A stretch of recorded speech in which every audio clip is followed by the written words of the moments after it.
এই পাখাটি কার্ডবোর্ড দিয়ে তৈরি। কারেন্ট চলে গেলে বাড়ির সকলেই এই হাত পাখা দিয়ে হাওয়া খায়। আর যা গরম পড়েছে কদিন ধরে, ফ্যানের হাওয়াও তেমন একটা গায়ে লাগে না, কিন্তু হাত পাখার শীতল ঠান্ডা হাওয়া মন জুড়িয়ে দেয়।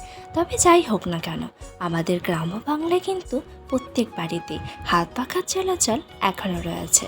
মা বেশ কিছুদিন ধরে বলছিল, হাত পাখাটা একটু রং করে দিবি। আজ অবশেষে বসলাম হাত পাখাটা রং করার জন্য।